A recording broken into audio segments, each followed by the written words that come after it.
सजयते सिन्धुर्वदनो देवो यत्पादपङ्कजस्मरणं वा श्रवणीर्व्यतमसारासन्नासद्विघ्नानां या कुन्देन्दुतुषारहारधुरा या शुभ्रवस्त्रामृता या वीणावरदण्डमण्डितकरा या श्वेतपद्मासना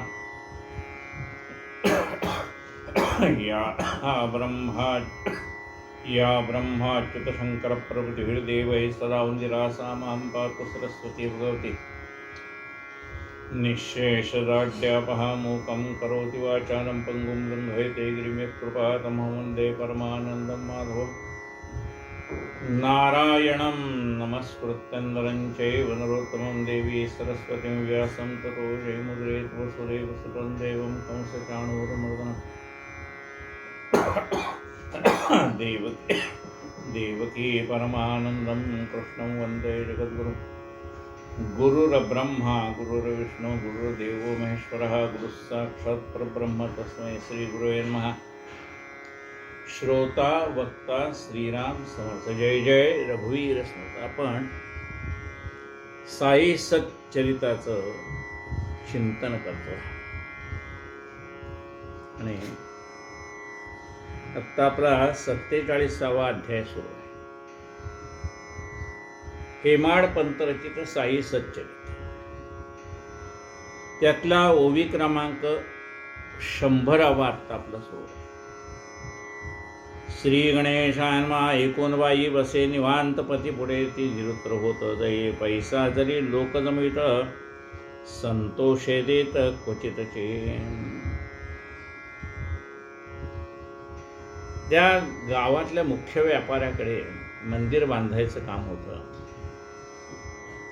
पण त्यांच्याकडे जे पैसे आणून दिले जायचे, जमवले जाते लोकवर्गणी म्हणून, त्यात क्वचितच लोकांनी प्रेमाने दिलेले पैसे असायचे। म्हणजे मंदिराच्या कामाला लोक पैसे देत नाहीत असं नाही, पण प्रेमाने दिलेली वर्गणी तेवढीच घ्यावी। पण काही वेळेला कार्यकर्ते अट्टहास करतात, नाही एवढी नाही, एवढीच वर्गणी द्या, आणि मग ती त्यांच्या इच्छेनुसार नसलेली वर्गणी त्यांना देणं भाग पडतं। आणि मग असा इच्छेविरुद्ध जमा झालेला पैसा संतांनाही आवडत नाही, देवांनाही आवडत नाही।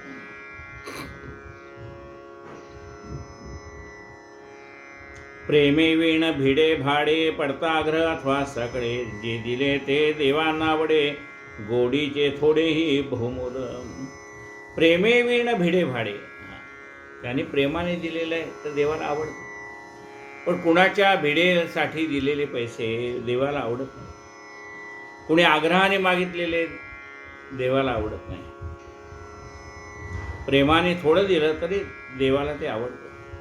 जैसा जैसा पैसा जमत कामही तैसे तैसे होत, पैसा थकता कामही थकत, ऐसे ते दिरंगत चालले। जसे पैसे जमायचे तसं मंदिराचं काम व्हायचं, आणि पैशाची आवक कमी झाली की मंदिराचं काम थांबायचं। त्यामुळे मंदिर बांधायला विलंब होत चालला। धनिक काढीना कृपण जैसा आपल्या पिशवीतले, काही पैसा पुनश झाला दृष्टांत कैसा, कांतेस तो परिसा धनिकाच्या। नको आग्रह करू पतीस, पैसा देण्याचे ओळास, भाव तुझा पुढे देवास, द्यावे तो इच्छेसे ते।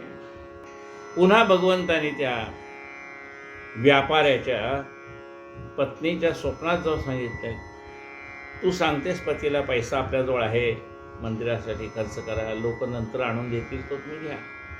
पण पती काय ऐकण्याच्या मनस्थितीत दिसत नाही, तर जाऊ देत, त्याची इच्छा नसेल तर नको, पण तू तुझ्या स्वेच्छेने जे देशील ते सुद्धा मला आवडेल।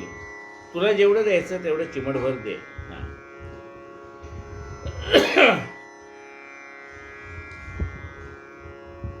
पैसा देण्यास देवळास, भाव तुझा पुरे देवास, द्यावे तो इच्छे सैल ते। तुझी जी तळमळ आहे की मंदिर लवकर व्हावं, या भावने तुला जे द्यायचं आहे ते तू मनापासून दे। तुझा भाव महत्वाचा आहे। पैसा एक मनोभावाचा, स्वसत्तेचा तो लाखाचा, अर्पण देवास करीसाचा, विचार पतीचा घेऊन ये, पतीची आज्ञा घे। आणि तू दिलेला एक पैसा सुद्धा लाखो रुपये किमतीचा आहे असं लक्षात ठेव। करू नको व्यर्थ क्षीण, मना येईल ते द्यावे आपण, स्वसत्तेचे अल्पप्रमाण असे ना अर्पण करीते. स्वकष्टाने मिळवलेलं थोडं असलं तरी चालेल, पण ते भगवंताला अर्पण करावं. आता एखादी पत्नी जर नोकरी करत नाही तर तिचं स्वकष्टार्जित काय असेल, पण पतीने प्रपंचासाठी दिलेल्या खर्चातनं जी 2-2 पैसे बाजूला टाकते ती तिची मिळकत असते. त्यातनं ती स्वतःच्या इच्छेला येईल तसे पैसे खर्च करू शकते, ते त्याच्यावर तिचा अधिकार असतो. येथे केवळ भाव कारण तुझा तो आहे हे जाणून, काहीतरी दे दे म्हणून आग्रह जाण देवधरी. तुझ्या मनामध्ये तो भाव आहे की हे मंदिर लवकर व्हावं, या भावनेने तुला जे द्यायचंय ते तू दे.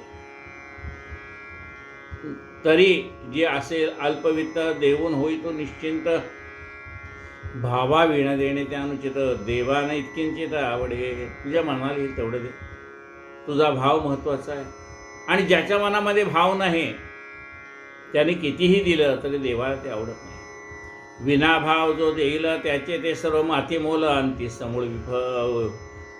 समूळ होईल निष्फळ, अनुभव हा येईल अवलिंबे. आणि जो मनापासून देणार नाही त्याचा काम पण होणार नाही, मातीमोल आहे. असो हा दृष्टांत ऐकून केला तिने, निश्चय म्हणे पितृत्व अलंकार वेचून मागणे पूर्ण करावे. मग तिच्या मनामध्ये आलं की वडिलांनी दिलेल्या धनावरती सासरचा अधिकार राहत नाही, ते तिचं स्वतःचं धन आहे. जसं आपण पाहतो की सीता वनवासाला चाललेली असताना तिने आपले राजवस्त्र उतरून ठेवली कैकेयीच्या सांगण्यावरून, आणि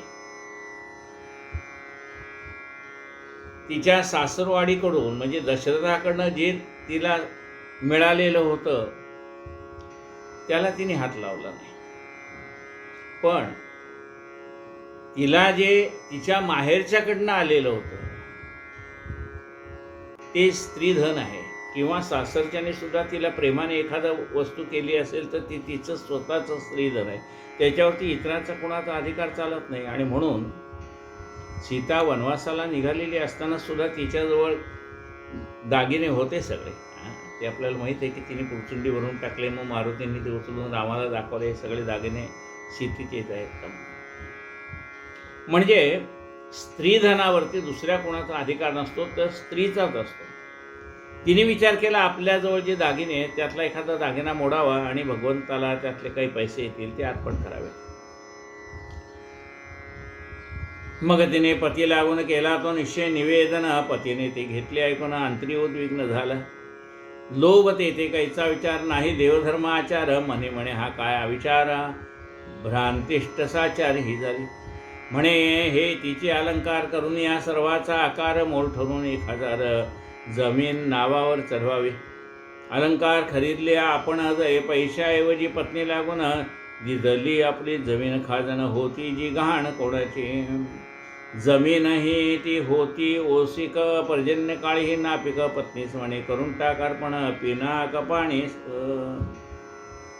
मग त्याने काय केलं, तिचे दागिने सगळे घेतले. त्यालाही मुळात आवडलं नाही नवऱ्याला, पण दागिने घेतले आणि म्हणाले त्याच्या बदल्यात मी तुला पैसे देत नाही. त्याच्याकडे लोकांनी गहाण ठेवलेली एक जमीन होती ज्याच्यात काही पिकत नव्हतं, ती जमीन त्याने आपल्या पत्नीच्या नावावर करून दिली आणि सांगितलं आता ही जमीन तू देवळाला देऊन टाक. 1000ची ऐशी जमीन करता दाना देवा लागे दाना, दृष्टांतानुरूप होईल प्रसन्न, होशील उत्तीर्ण ऋणातून. आणि तुला देवाने सांगितलंय ना तुझ्या इच्छेने दे, ती 1000 रुपयाची जी जमीन आली ती तू देवाला अर्पण कर, परमात्माही तुझ्यावर प्रसन्न होईल. व्यापाराने विचार केला ही तर सगळी जी काही सोनं नाणं आहे ते आपल्याजवळ राहील.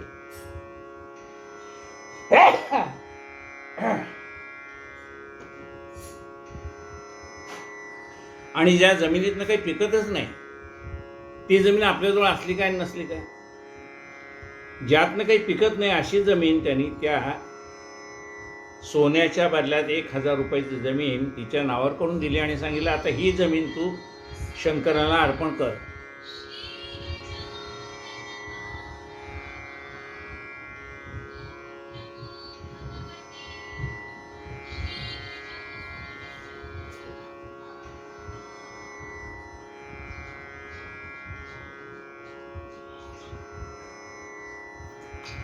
हजाराची ऐशी जमीन करता देवा लागी दान, दृष्टांतानुरूप होईल प्रसन्न, कोसेल उत्तीर्ण ऋणातुने. असो मानून पतीचे वचन, कृपण कांता तवती, तव जमीन प्रेम भावे करी अर्पण, शंकर संतोषण व्हावया. पतीचं वचन मानलं आणि ती नापीक असलेली जमीन तिने देवाच्या नावावर करून दिली. तिचा भाव शुद्ध होता. वस्तुस्थिती पाहू जाता 200च्या कर्जा करता, धनिका पाशी गहाण असता, डुक्कीची सत्ता ईश्वर. डुक्की एका अनाथवाई, जमीन तिच्या सत्तेची पाही, तीही जमीन गहाण दे आपत्ती पायी द्रव्याच्या. वास्तविकता ती जी जमीन होती तिने व्यापाऱ्याकडनं फक्त 200 रुपयेच कर्ज काढलं, पण व्यापाऱ्याने त्याच्यावर व्याजावर व्याज चढवून ती 1000 रुपयाची जमीन केली. तिचं 1000 रुपयाचं कर्ज गृहीत धरलेलं होतं आणि ती जमीन आपल्या ताब्यात घेतली होती. वस्तुस्थिती पाहू जाता 200च्या कर्जा करता, धनिकापाशी गहाण असता, डुबकीची सत्ता ईश्वर. डुबकी एका अनाथवाई, जमीन तिच्या सत्तेची पाही, तीही जमीन गहाण देई आपल्या आपत्ती पायी द्रव्याच्या.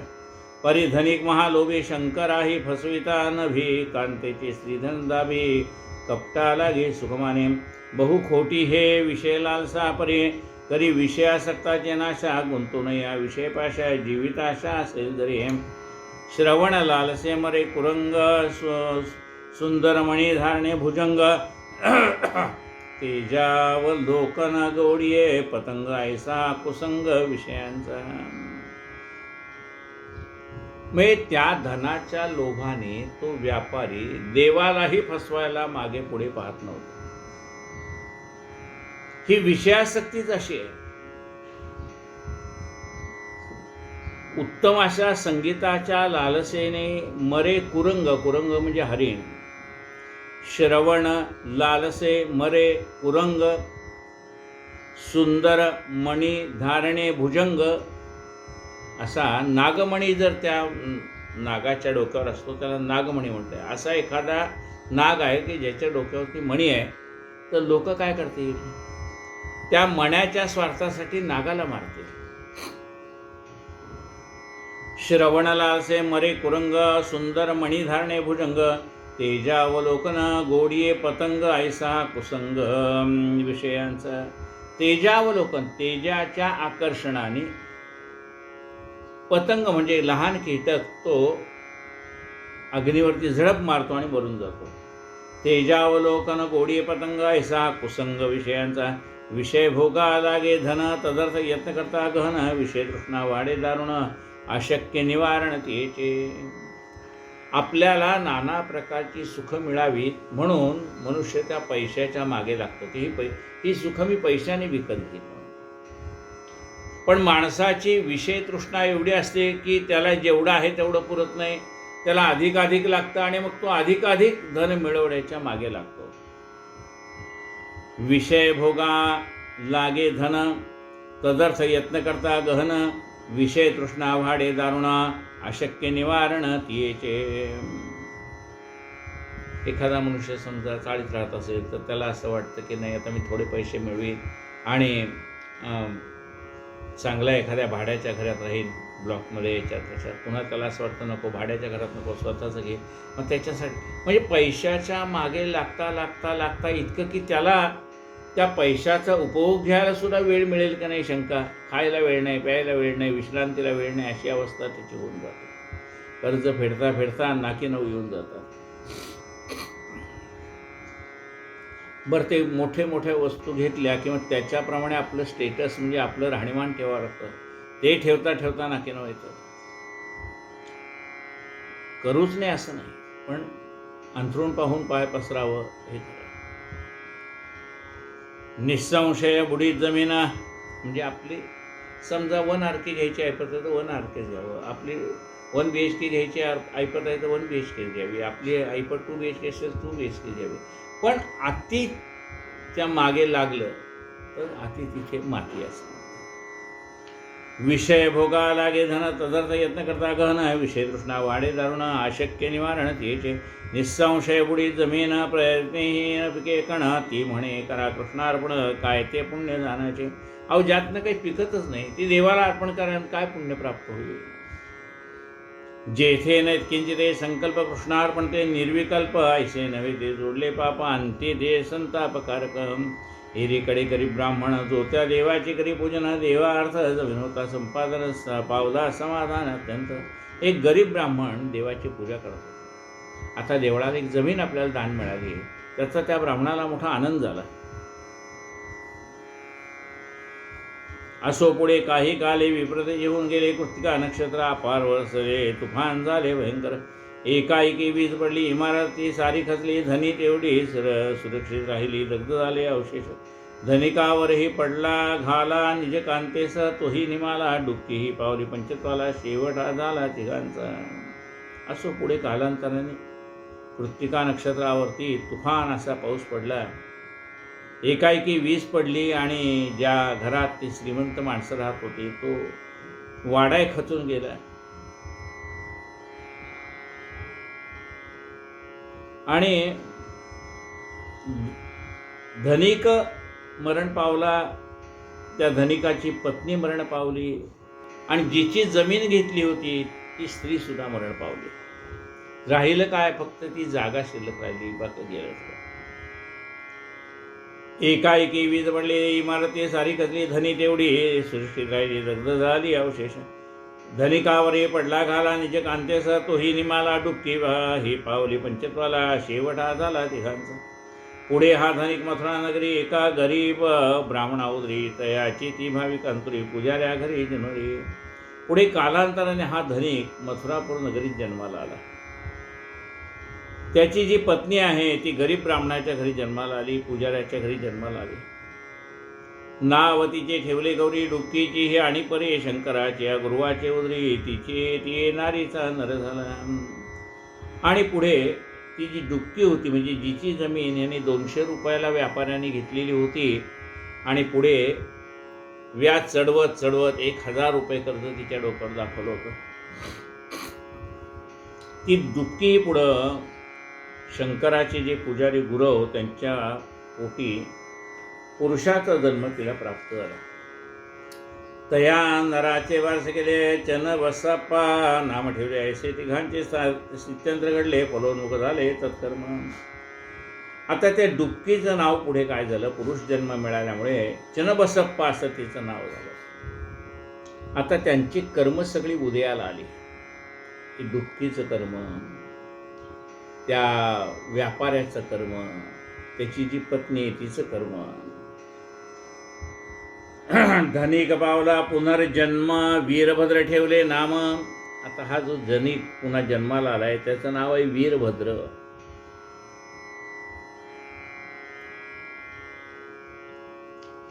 हेच की प्रारब्ध कर्माचे वर्म भोगेची उपरमतयाशी. हेच आता त्यांचं प्रारब्ध भोगण्यासाठी त्यांना हे देह प्राप्त झालेले. शंकराचा जो पुजारी तयाची मज आवडवारी. नित्य येऊन आम्हा घरी चिलीम मजबुरी पीतसे. आता त्या शंकराचा त्यावेळेला जो पुजारी होता त्याची आणि माझी एक स्नेह जुडलेला होता. मैत्री जमलेली होती. तो माझ्यावर यायचा चिलीम प्यायला. मग आम्ही आनंद निर्भर गोष्टी कराव्या रात्रभर. गौरी वाढली झाली उपर. तीसही बरोबर आणि तसे. गौरी मोठी झाली आता. तीही लग्नाला उपवर झालेली आहे. तीही माझी भक्ती करी. एके दिवशी पुसे पुजारी. धुंडोनी पाहिली स्थळे सारी. कुठे जी पोरीचे जमेना. आता तो शंकराची पूजा करणारा पुजारी म्हणतोय की माझी मुलगी गौरी आता लग्नाला योग्य झाली आहे. पुष्कळ शोधलं पण तिला कुठं चांगलं स्थळ भेटत नाही. बाबा ठिकाण पाहता थकलो. प्रयत्न हरले टेके चालो. किमर्थवासी चिंता मी वरलो. वरमार्ग चालो लागला. मग त्याला मी सांगितलं कशाला चिंता करतोस? अरे बघ तो नवरा मार्ग चालायला लागलेला आहे. म्हणजे आज न उद्या तुमची त्याची गाठ पडेल. मुलगी तुझी भाग्यशाली होईल मोठी पैसेवाली. तिला शोधित आपले पावली. वरत तिचा चालीसा लागला.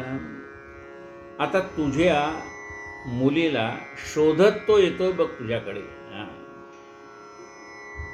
अल्पावशे तुझ्या सदना येईल. पूर्वील तुझी कामना करील. गौरीच्या पाणी ग्रहणा तुझे अवचनानुसार. तो काहीतरी निमित्ताने तुझ्या घरी येईल आणि मग तुझी इच्छा पूर्ण होईल. तो पैसेवाला आहे, तुझी मुलगी भाग्यशाली आहे, तिला चांगलं स्थळ मिळेल. अल्पावकाशे तुझ्या सदना येईल पूर्वी तुझी कामना, करील गौरीच्या पाणी ग्रहण तुझ्या वचनानुसार. एरीकडे वीरभद्र गरिबीचा घर संसार, आई बापास देऊन धीर सोडून जो घर निघाला. तो गावोगावी भिक्षाटन, कधी मोलमजुरी करून, कधी जे मिळे तेच खाऊन संतुष्ट राहून फिरत असे. इकडे तो वीरभद्र गरिबाच्या घरी जन्माला आलेला, आई बापाला धीर दिला, मी कुठेतरी जातो, काहीतरी कष्ट करतो आणि 2 पैसे मिळवतो, नंतर मग तुम्हाला तिकडे घेऊन जाईल माझ्या घरी. आणि तो आपल्याला काही उद्योग मिळतो का, व्यापार मिळतो का, नोकरी मिळतो का, हे शोधत शोधत मोलमजुरी करत करत जे मिळेल त्यात समाधान मानत तो फिरत राहिला. फिरता फिरता दैवे आला पुजाऱ्याचे सदना पातला, हल्ला मियाची अगडीत लिला आवडू लागला सगळा सण. असा फिरत फिरत दैवयोगाने तो या पुजाऱ्याच्या घरी आला. त्याची ती कष्टाळू वृत्ती पाहून त्या पुजाऱ्याला मोठा आनंद झाला. होता होता लोभ जडला, वाटले गौरी द्यावी त्याला, नाडी गोत्र गण योग जुळला, आनंद झाला पुजाऱ्या. त्याला असं वाटलं की हा मुलगा मोठा कष्टाळू आहे, आज न उद्याचे भाग्याचे दिवस येतील तेव्हा आपण आपली मुलगी त्याला द्यावी. सवय घेऊन वीरभद्राला एके दिवशी पुजारी आला, दोघा पाहून त्या समयाला विचार सुरला एकाएकी. विचार सरसा उच्चार झाला, सांप्रत लग्नाचा मुहूर्त असला, तर तुझ्या या गौरीला देऊन मोकळा हो आता. घेऊन या कांतेची अनुमत, मग वीरभद्र केला निश्चित, पाहून या विवाहमूर्त यथोचित लावला. पूर्णता निज कार्यार्थ कुटुंबाले दर्शनार्थ, अनेक माझी आशा आशीर्वादार्थ प्रपंचीकृतार्थ व्हाव्या. आणि मग वीरभद्राला त्याने आपली मुलगी दिली आणि मग ते माझ्या पाया पडायला आले, आशीर्वाद घ्यायला आले. दिधरे उल्हासे आशीर्वचने मिळू लागता सुखाच्यान्न वीरभद्राची मुद्रा प्रसन्न झाली, सुखसंपन्न होताचे. वीरभद्राला आता चांगले पैसे मिळायला लागले आणि तो सुखसंपन्न झाला. तोही माझे भक्तीस लागला, अल्पावकाश संसार साठला, परी भाग्याचा कोण असला, येथे न जो विटला पैशा विणा. अशा रीतीने त्याला पत्नी गौरी सुद्धा गुणसंपन्न मिळालेली आहे. या पैशाचा मोठा पेच थोरा मोठ्या सही त्याचा जाच वीरभद्राही समैताचा द्रव्याचा असाच हात. बाबा ही बेडी मोठी दुर्धर, पैशा वाचून होतो बेजार, काहीतरी सांगा प्रतिकार, जेणेमध्ये संसार झेपेल. घालतो पायी लोटांगण, आता न बरवे प्रतारण, करा माझे संकट निवारण, तुम्ही जया कारण लग्नाला. मीही त्याला बहु बोधावे, प्रेमे आशीर्वचन द्यावे, अल्ला मालिक त्या हे ठावे, संकट दिसावे त्याने. जाणून वीरभद्र मनोगत पुरावे इच्छित म्हणतो, म्हणून मी त्या ते आश्वासित व्हावे दृष्टी ते किंचित. निकट तुझा भाग्यकाळ, करू नको व्यर्थ तळमळ, द्रव्य तुझा हातचा मळ, होईल सुकाळ तयाचा. आता लग्न झालंय, पण तेवढं आता काय होतं, एकटा मनुष्य असताना तो सुखी, लग्न झाल्यानंतर प्रत्येक गोष्ट प्रपंचात लागणारीच असते आणि मग प्रपंच चालवणं त्याला कठीण झालं. तो बाबा म्हणतो, बाबा मला आता खूप संकट यायला लागली, प्रपंच चालवायचा म्हणजे त्याची पैशाचा मेळ जुळेना. बाबा म्हणाले, काळजी करू नकोस, अरे तुझं भाग्याची वेळ आता जवळ आली आहे. आता तुझं हे सगळं दुर्दैव, जे काही तुझ्या मागे लागले दुर्दैव आहे ते सगळे निघून जाईल आणि तुला चांगले दिवस येतील, भाग्याचा काळ येईल. निकट तुझा भाग्यकाळ, करू नको व्यर्थ तळमळ, द्रव्य तुझा हातचा मळ, होईल सुकाळ तयाचा. अरे द्रव्य म्हणजे तुझ्या हातचा मळ होईल अशी आता वेळ जवळ आलेली आहे, काळजी करू नको. द्रव्याने मांडली माझी हेळणा, विसंबना कांतेचा आणा, पुरेपुरे हे आता विटंबना, नको हा मोठेपणा लग्नाचा. अहो या द्रव्याने माझी अगदी हेळणा केली, म्हणजे माझी अगदी फजिती केलेली. बायको अमुक एक वस्तू आणा म्हणते आणि माझ्याजवळ तेवढे पैसे नसतात, पत्नीची इच्छा तर पूर्ण करायला पाहिजे आणि त्यामुळे माझी मोठी तारांबळ होते. बाबा म्हणता, अल्ला मालिक आहे, ते सगळं व्यवस्थित काम करते, तू काळजी करू नकोस. असो पुढे झाले अभिनव, पहा गौरीच्या ग्रहाचे गौरव, खाजणचं निसटला भाव, कळे ना महादेवाचे. आला एक खरेदीदार, लाख रुपये द्यावया तयार, अर्धे रोख अर्धे जागेवर, अर्धे हप्त्यावर ठरविले. प्रतिवर्षी 2000 व्याज द्यावे. झाला विचार, पैका 25 वर्षानंतर भरपाई भरपूर गौरीची. आणि मग ती जी जमीन तिने मागच्या जन्मात दान केली होती शंकराला, आता ती गौरी म्हणून त्या पुजाऱ्याच्या घरी जन्माला आलेली. आता ती जी जमीन होती देवाच्या नावावर दिलेली, ती आता देवस्थानकडे होती, म्हणजे त्या ब्राह्मणाकडे कसायला होते. त्या जमिनीला मोठी किंमत आली. त्या खाजण जमिनीला भाव चढला. आता आपल्याला माहिती आहे, रस्ते काही वेळेला जागेला किंमत नसते, पण तिथनं एखादा मोठा रोड जाणार असला, मोठे तिथे काही इंडस्ट्रीज येणार असेल, तर त्या मातीमोल जमिनीला सुद्धा सोन्याचा भाव येतो. आला खरीददार, लाख रुपये द्याव्या तयार, अर्धे रोख दिले जागेवर, अर्धे हप्त्यावर ठरवले. एक तो त्या ज्या जमिनीतनं काही पिकत नव्हतं अशा जमिनीला मोल आलं आणि 1,00,000 रुपये किंमत द्यायला तो जमीनदार तयार झाला. तो घेणारा तयार झाला की मी 1,00,000 रुपये देतो, अर्धे हप्ता देतो, अर्धे नंतर हप्त्याने देतो. प्रतिवर्षी 2000 व्याज द्यावे. झाला विचार, पैका 25 वर्षानंतर भरपाई भरपूर गौरीची. ठराव सर्वांस पसंत पडला. चन बसप्पा गुरव उठिंदला, पैका म्हणे जो शंकर अर्पिला, गुरु पहिला मालक. चन बसप्पा गुरु म्हणाला की शंकराला जी जमीन अर्पण केली जाते तिच्यावरती गुरुवाचा अधिकार असतो. तो म्हणे मज गुरुवासाठी अर्धे व्याज वर्षाकाठी मिळावे, माझ्या इच्छापोटी त्याविन संतुष्टी मज नाही.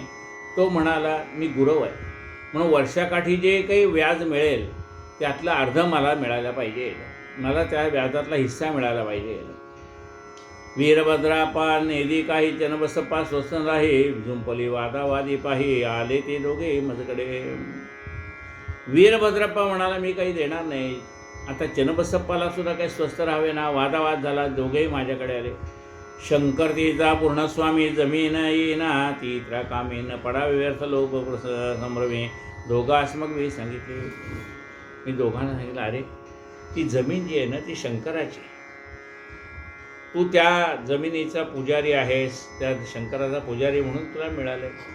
आता ह्या पैशासाठी तुम्ही एकमेकात भांडण करू नका, नाही तर भांडण कराल तुम्ही दोघेही जाल आणि जमीन मात्र इथेच राहील. शंकर तिचा पूर्ण स्वामी, जमिनीना ती इतरा कामे न पडावे व्यर्थ लोभ संभ्रमे. दोघास मग मी सांगितले अर्पिली जी शंकराप्रती तिचेच मोल आहे निश्चिती. गौरी वेण जे जे अभिलाष ते त्यांच्या माती तोंडात. ती फक्त जमीन गौरीला लाभेल, कारण ती मागच्या जन्मातली डुबकी आहे जिची ती जमीन होती ती आता गौरी म्हणून जन्माला आली, ती फक्त तिलाच लाभेल. बाकी ते ही व्यापाऱ्याची पत्नी आहे जिने ती जमीन दान केली आहे, तिलाच लाभेल, बाकी कोणाला लाभणार नाही, कारण ती प्रेमाने मला दिलेली आहे तिने. ही फक्त गौरीला लाभेल, बाकी कोणाला लाभणार नाही. प्रभुत्व जीवर पुजार्याचे, गौरीचे नाते वारस म्हणाचे, काय चाले ते परकीयाचे, गौरीचे स्वसत्तेचे ते जण. म्हणून मग मी त्या दोघा ते वदलो, गौरीचे असते वर्थता घेऊन तिच्या अनुमता ते कृतार्थते ते भावाला. म्हणाले मी त्यांना दोघांना सांगितले गौरीचा विचार घ्या आणि गौरीच्या विचाराने चालत तर त्यात तुमच्या दोघांचं कल्याण आहे. वर्तल्या तिचे या इच्छेवार देव नाही राजे होणार. वीरभद्रप्पा नाही वीरभद्रप्पास नाही अधिकार स्वतंत्र व्यवहार करावा. वीरभद्रप्पाला स्वतंत्र व्यवहार करण्याचा अधिकार नाही, त्याच्यावर अधिकार येतो गौरीचाच आहे. ऐसा जरी मी माझा विचार केला परिपुष्ट, तेथे ऐसाच्या तरी वीरभद्र रागावला मधुर शिव्यांचा गजर वरसला. तो म्हणे बाबा तुमच्या मने माझ्या पत्नीची मालकी स्थापने, सर्व रकमेवर ढेकर देऊनी निजहित साधून बैसावे. परसोने दयाचे शब्द झालो मी जागी शब्द, अल्ला मी याची करणे आघात उगाच काखेद करावा. तो मला माझ्या अंगावर ओरडायला लागला, मला नावं ठेवायला लागला. मी म्हटलं अल्ला मलिक, आपण कशाला खेद करावा. वीरभद्रपा मज हे बोलला घरी कांतेवरी आते तणाणला. ती तो दुपारी दर्शनाला येऊन विनवायला लागले.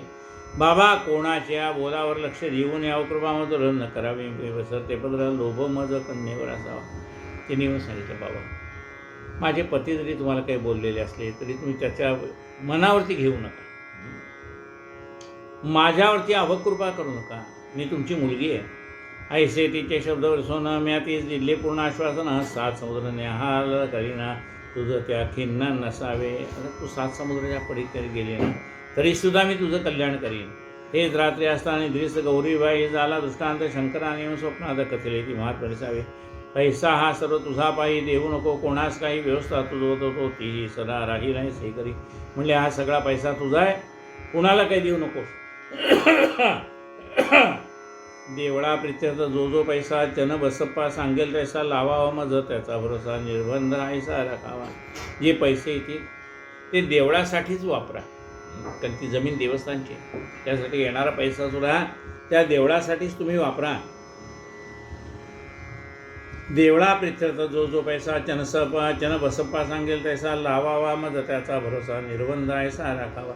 इतर कार्या पैसा लाविता व्हावी न पैशाची व्यवस्था म्हणून मशिदीतील बाबास न पुसता काही व्यवस्था न करावी. म्हणाले स्वप्न दिलं शंकराने की मशिदीतल्या बाबाला विचारल्याशिवाय काही करू नका, म्हणजे साईबाबांना विचारल्याशिवाय काही करू नका. गौरीबाईने तो मधला दृष्टांत साध्यंत कथन केला. मीही सल्ला यथोचित दिसला मानावया मानवला दृष्टांत मुद्दल तुझे तुझ घे चन बसप्पा व्याजाची निमाये ऐसे नित्य करी जाई संबंध नाही वीरभद्रा. एक तर म्हणाले त्या चनबसप्पाला यातलं व्याजातलं थोडं भाग तिला देत जा, अर्धा भाग त्याला देत जा. वीरभद्राला द्यायचं काही कारण नाही. ऐसे आम्ही असता बोलत दोघेही ते आले भांडत परस्पराने व्हावे शांत. उपाय मी अत्यंत वेगळे. शंकराचा तो दृष्टांत झाला होता जो होता गौराई प्रत दोघास एकतला साध्यंत प्रसन्नोत्तम उन्मत्त वीरभद्र. वीरभद्रे शिव्यांचे लाखोले प्रतिपक्षावर येथेच वाहिली अथवा तत्वाभाषणी केली. वृत्ती अंगले तुझ्याचे तया झाला उन्मत्त वाहता शिव्या शापांची बडबड करत सापडशील ते घात कधी मी म्हणत मुखाने. चन बसप्पास अनुलक्षण वीरभद्रापा उन्मत्त होऊन म्हणे मी तुझे तुकडे करून खाईन गिळीन सगळीचे. आणि मग त्या दोघांचं भांडण लागलं. वीरभद्र आणि बसप्पाचं भांडण झालं की हा त्याला म्हणतो मी तुझा जीव घेईन, तो म्हणतो मी तुझा जीव घेईन, तुझे तुकडे तुकडे करून टाकेन. क्षण बसप्पा भीती त्रस्त पाय माझे घट्ट धरित म्हणे करा माझं संकटमुक्त अभय मग देत मी त्याला. चन बसप्पा म्हटला देवा माझं रक्षण करा, संकटमुक्त करा. तो मी दीन चनबसप्पाचे धीर देऊन वल्लो ते वीरभद्राच्या हस्ते मरू मी तू ते देईना. मग त्याला सांगितलं वीरभद्राच्या हातून मी तुला मरू देणार नाही. असो पुढे होनिवात वीरभद्राचा झाला अंत तो मग जन्मला सर्प युनिता ऐसे त्या देहांतर झाले. मग वीरभद्राला वात विकार झाला आणि त्यात तो मरण पावला. चन बसप्पास पडली दहशत तिथकी झाला त्याचा अंत. जन्म पावे दरदुर योनित ऐसे हे जरित यायचे. चन बसप्पाला दहशत वाटली, त्यातच त्याचा अंत झाला. आणि मग पुढे तो बेडकाच्या योनीत जन्माला आला. पूर्वजन्मीच्या वैरासाठी जन्म आला. सापापोटे रडू लागला बसप्पा दरदुरा पाठी धरी त्या शेवटी वीरभद्र. दरदोर रूपे बसप्पा दीन भद्रप्पा सर्पामुखी पडून प्रसूत याचे करुणावचन हे लावली की मनमागे. पूर्व दत्त वचन सुन सर्पाच्या तोंडामधून चन बसप्पा मुक्त करून पाळले वचन मी आपले. वीरभद्र हा सर्पयवनीत आलेला आहे आणि चन बसप्पा हा बेडकाच्या जन्माला आला आहे. मी त्याला सांगितलं तुला वीरभद्रापासून वाचव, आणि मग त्याप्रमाणे मी त्याला त्या सर्पापासून वाचवलं. पाळले वचन मी आपले अल्ला निजभक्ता लागून संकट समयी हे धावणं त्याने येथे मज पाठवून कळविले रक्षण भक्ताचे. परमात्मा अल्ला म्हणजे परमात्मा तो या भक्तांचं रक्षण करत असतो. बाबा म्हणतात मला निमित्त केलं, तर वास्तविकता बाबानेच त्याचं प्राण वाचवलं. पण बाबा म्हणतात मला त्याचं प्राण वाचवायला अल्लाने निमित्त केलं. हे तो प्रत्यक्ष अनुभव आले. वीरभद्राप्पा साकळून जावले चन बसप्पा संकटी तारले सकले केले देवाचे.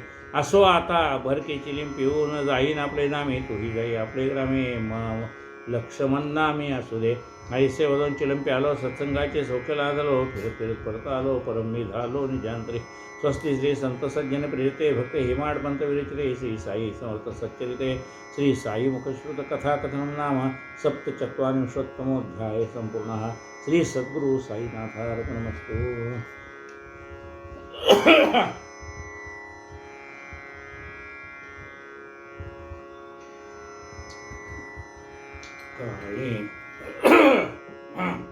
कायेन वाचा मनसेन्द्रियैर्वा बुद्ध्यात्मना वा प्रकृतिस्वरूपं करोमि यज्ञं सकलं परस्मै नारायणायति समर्पयामि।